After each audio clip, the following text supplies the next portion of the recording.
Del infierno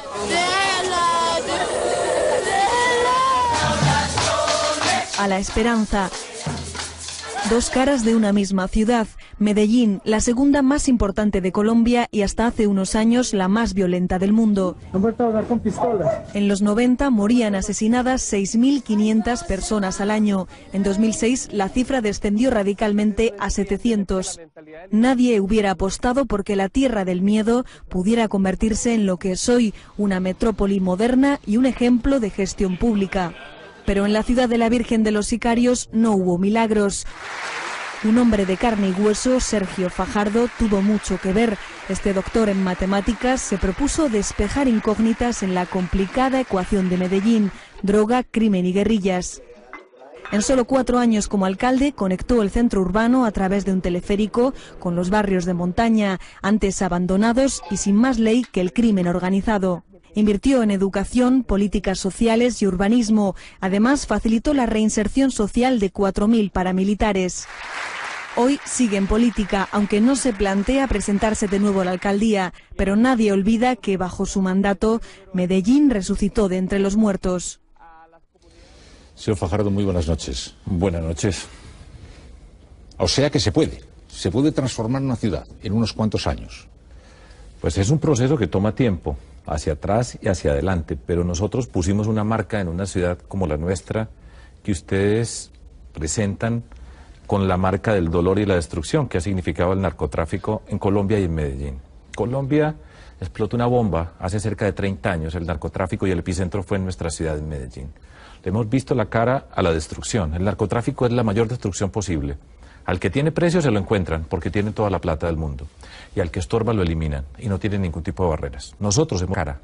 La ciudad ha pasado por muchos altibajos, pero tampoco jamás ni Medellín ni Colombia se han arrodillado, se han resignado.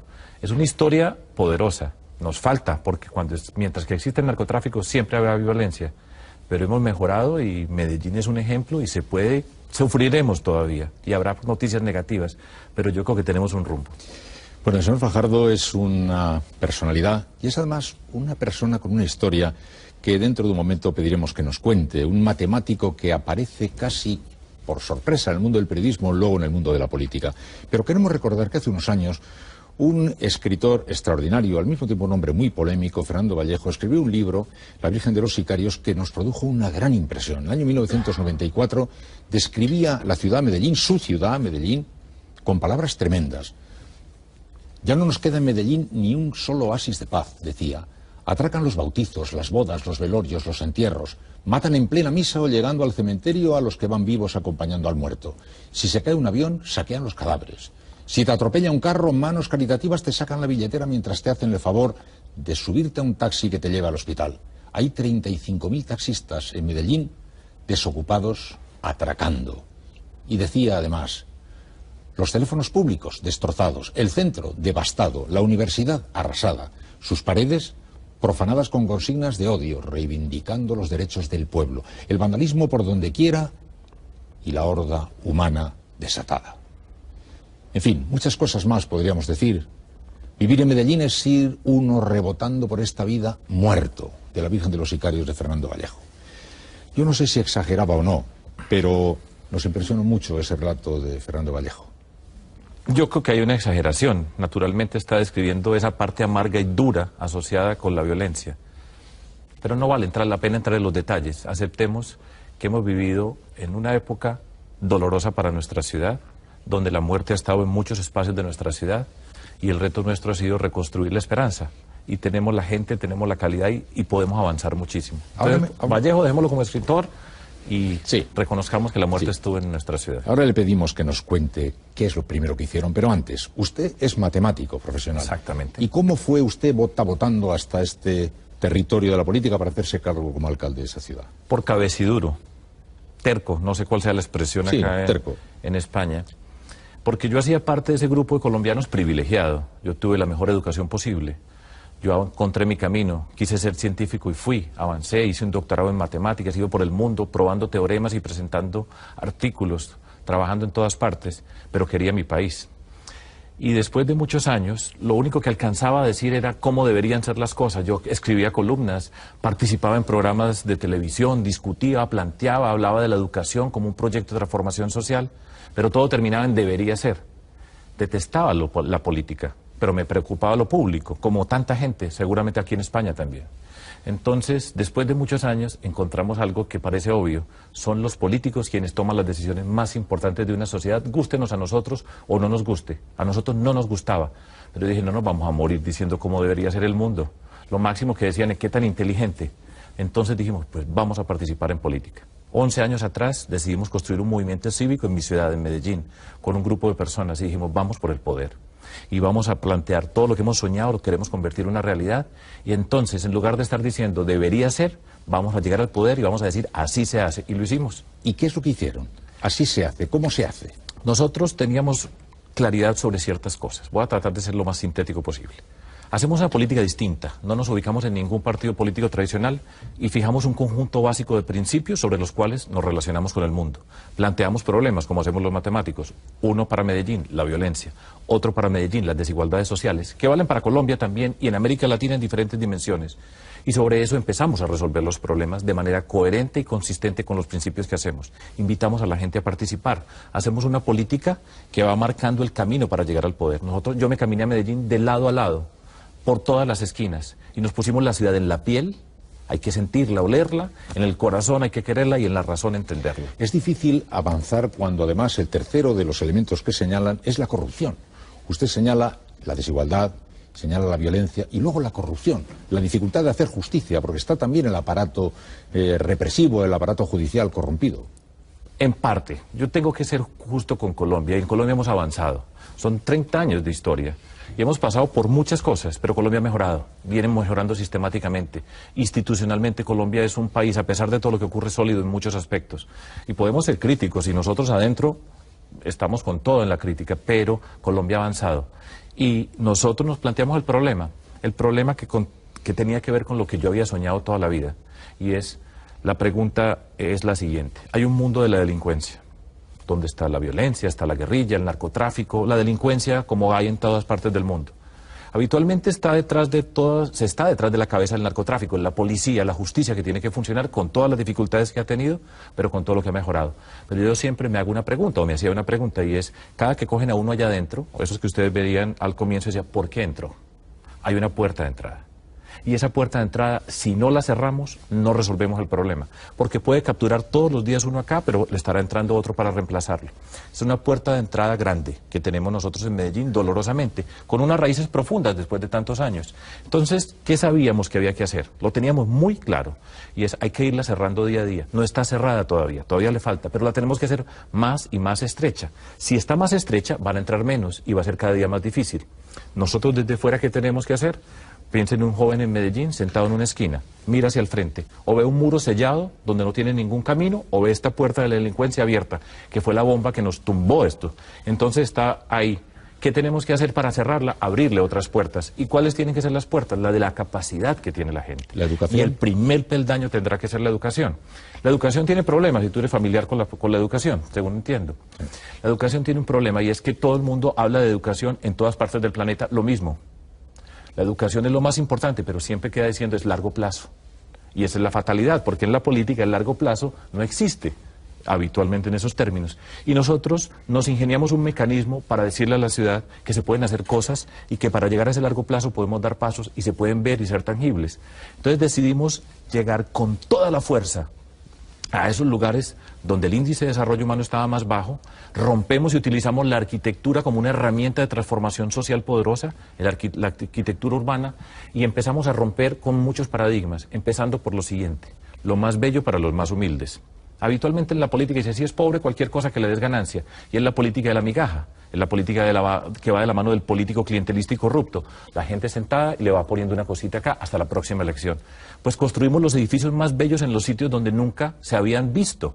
Empezamos a integrar la ciudad, y en esos edificios más bellos rescatamos algo que es muy poderoso, que habitualmente en política no se habla de eso, que es la dignidad, porque no se puede medir.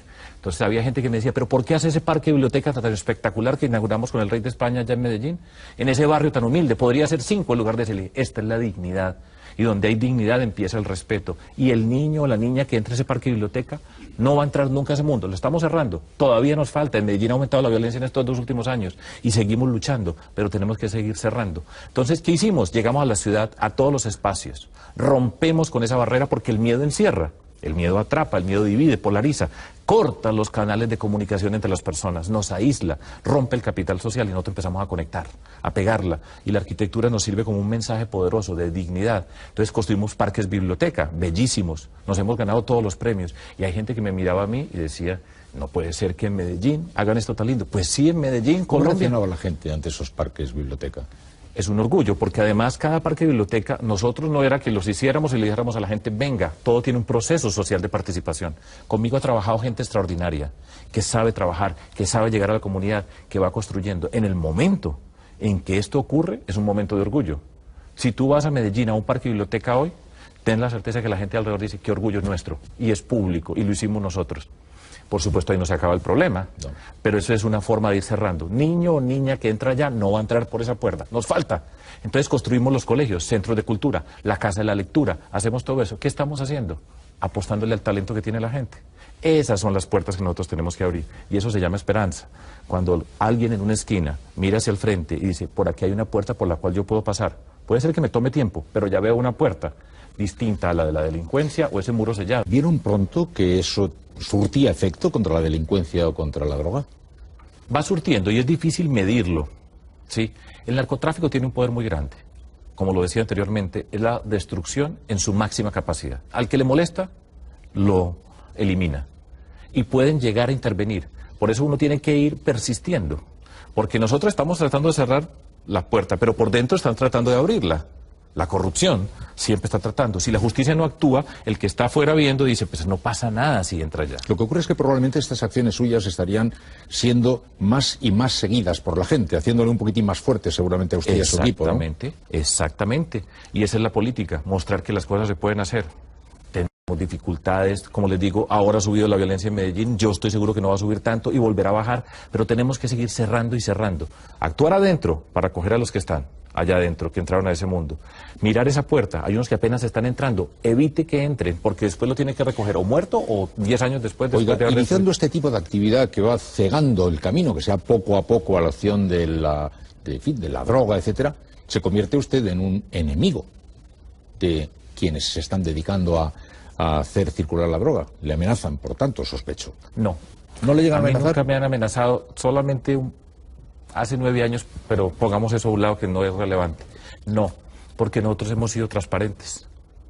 Porque el narcotráfico siempre está buscando la política para acercarse, para tener poder. Ellos saben muy bien que son los políticos quienes toman las decisiones más importantes de una sociedad y saben que se tienen que acercar a la política. En Colombia hay cerca de 70 congresistas que han estado en la cárcel por la parapolítica y siempre están buscando el poder. Y hay unos que no tenemos precio. Y somos transparentes, nunca negociamos, yo no estoy hablando, yo nunca menciono ninguno por nombre, estoy diciendo vamos a resolver este problema y vamos a hacerlo. Y yo he caminado por mi ciudad y por toda Colombia y yo no voy con carros escoltados, ejércitos para que yo pueda hablar o saludar a la gente. He sido transparente y eso también genera una protección. Esto es... O sea que la solución es, a usted dice que usted no está situado en ningún lugar específico del arco político, pero todos le definen como un hombre de centro. Yo por lo que he dado viendo, todo el mundo dice, es un hombre de centro, no saben exactamente qué color ponerle, le colocan ahí más o menos en el centro, ¿no? Sí, entonces nos diría, las recetas son educación aplicada. Vale, apostarle al talento de la gente. Todos tenemos que estar saludables, todos tenemos que tener movilidad, pero ¿para qué? Para desarrollar esa capacidad. Y nosotros en Colombia tenemos la capacidad por montones, es nuestra riqueza, un país rico, hablo en general, vale para Medellín, y tenemos esa capacidad y la podemos desarrollar. Y eso va a una apuesta definitiva por la educación pública. En Colombia el 80% de la educación es pública y el 20% es privada. La privada es infinitamente superior a la pública. Eso genera una sociedad todos los días más desigual y tenemos que romper eso. Vamos por los espacios públicos, rescatamos la dignidad. Cada colegio que hacemos va con un plan de calidad. Mejoramos la matemática, la lectura, que es lo que me trae a mí aquí por el premio que me van a dar. Sí. Todo esto. Y le vamos apostando a eso. Y hay que trabajar en forma simultánea, que la ciudadanía participe. Transparencia para recuperar la confianza en lo público. Yo recuerdo de niño una frase horrible que yo estoy seguro que en España probablemente también aplica, no es cierta, pero casi cierta, y es, todos son iguales, prometen y no cumplen, todos son ladrones. Eso es una frase horrible. ¿De quién se estaba refiriendo? Pues de los políticos, y en la parte de abajo está los políticos y el Congreso. Nosotros estamos haciendo otra política, estamos participando, nos atrevimos a participar. Somos una piedra en el zapato para muchos. A mí particularmente me tiran con todo a tratar de destruirnos. Primero tratan de destruirlo a uno moralmente, pero el que nada debe, nada teme, y vamos avanzando muy bien. No lo sé, pero usted no para de recoger premios internacionales. Yo he visto desde doctorado honoris causa en la Universidad de Méndez Pelayo aquí, hasta el premio creo que era el Financial Times, o el personaje latinoamericano del año, etcétera. Digamos que tendrá enemigos, pero también parece que hay gente que le sigue con bastante atención y con curiosidad, ¿no? Por supuesto. Y con interés. Y como yo en Colombia hay varias personas que nos estamos asustando, estamos creando el Partido Verde de Colombia, pasamos por una campaña presidencial, creamos un fenómeno que se llamó la Ola Verde, no ganamos, casi ganamos, no vale casi en política, quedamos de segundos y nadie se acordará, sí se acuerdan de nosotros, pero tocamos muy profundo en nuestro país, lo que significa la transparencia, lo que significa la decencia, la dignidad, el respeto en la política, construir la confianza, que es el capital político nuestro. Vamos bien, vamos bien. Hay una parte de la política que es agradable, la controversia, hay una parte muy sucia detrás de la política. Yo siempre le he dicho la política de cañería, y hay unos que van por allá y después salen en televisión muy elegantes, pero huelen muy mal. Colombia tenía hace unos cuantos años esa imagen de una tierra que estaba verdaderamente herida y que parecía un estado desbordado por la realidad o por otros estados paralelos. Ahora es otro el aspecto que presenta Colombia. Sin embargo, hay un país como México que ahora parece que está siendo golpeado de una forma especial, ¿no? Como si se hubiera desplazado de Colombia a México el drama, o el corazón del drama. Bueno, Colombia ha sufrido. Yo he dado una definición de Medellín que en el fondo podría ser para Colombia. Doy la definición de Medellín. Medellín es una mujer inteligentísima, brillante, seductora, atractiva, con la sonrisa más hermosa del mundo, que ha llorado bastante, que tiene heridas. Eso vale también para Colombia. Pero Colombia nunca en nuestro país se ha resignado. Y ha habido gente muy valiosa que ha pagado con su vida, pero Colombia nunca se ha arrodillado. Nunca se le arrodilló al narcotráfico y nunca nos van a arrodillar ni narcotráfico, ni guerrilla, ni violentos. Y hemos avanzado. Se ha hecho avances, así tengamos discrepancias políticas y malestares internos a veces. Colombia ha avanzado y se ha sostenido, y yo creo que el futuro de nuestro país es potente. Está en nuestras manos. Y siempre el narcotráfico tratará de destruir. ¿Y cómo ve lo de México? He estado en México. Yo he ido... Hace 3 semanas estuve en Monterrey, en Torreón, en Chihuahua, en Durango, y he estado en Ciudad Juárez. Y además, cada que yo llego allá, dicen el alcalde de Medellín. Por supuesto que la historia es diferente. A mí me toca una Medellín distinta a la de hace 30 años. Lo que está ocurriendo en México tiene que ver con la evolución del fenómeno del narcotráfico, que ha pasado por diferentes etapas. Ahora está en una etapa distinta. Toda esa droga está entrando a través de México y se han alborotado unos carteles que existían y se están dividiendo, y esa muerte, eso no tiene...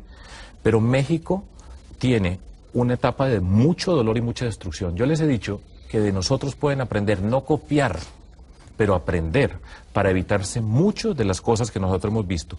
La corrupción asociada con la política, el esquema que funciona la policía. En México tiene una policía nacional, estatal y municipal. Por ejemplo, estaba en Torreón. El alcalde de Torreón me dice que llegó a comienzos de este año, y tuvo que echar de la policía municipal a los 700 agentes de policía que tenían porque estaban asociados con el delito. Y le pregunto yo al alcalde, ¿y dónde están esos agentes hoy?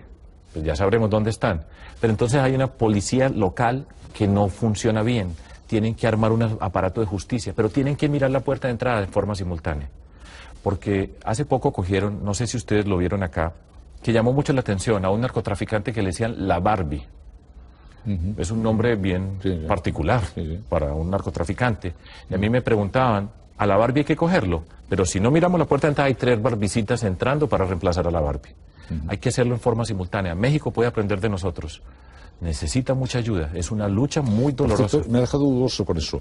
Cuando ese alcalde o ese jefe de policía eliminó a los 700 policías, ¿qué hizo con ellos?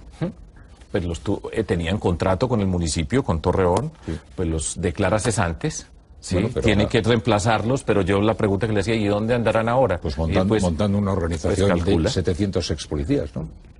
Asociados con unas multinacionales bien poderosas. Difícil, ¿eh? Difícil. difícil. Y duele, y México es un pueblo cariñoso, amable, que está sufriendo, y yo he ido allá y les veo el dolor y la angustia. Siempre trato de transmitir un mensaje de esperanza. No se puede copiar directamente lo que hicimos, pero se puede aprender de nosotros.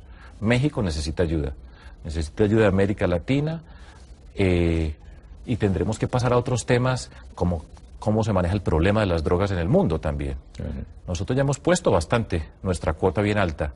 Ya es hora de estar hablando en qué significa despenalizar, legalizar, ¿Cuál de es su qué punto de manera. vista al respecto? Hace poco Yo Felipe creo- González habló de que debería considerarse, bien es verdad que a escala global, porque si lo hace solo un país, Sí, no, es sirve imposible. para nada, ¿no? Yo estoy de acuerdo con Felipe González, con el presidente César Gaviria, Fernando Enrique Cardoso, Ernesto Zedillo, que han hablado. Aquí hay un tema de salud pública, hay un tema de policía, de justicia, pero hay que empezar a moverse en esa dirección, de ir legalizando en la medida, acompañado de programas. Eso no se resuelve, legalicemos hoy, y por supuesto lo que tiene que ver con la parte económica, pues la racionalidad es relativamente sencilla.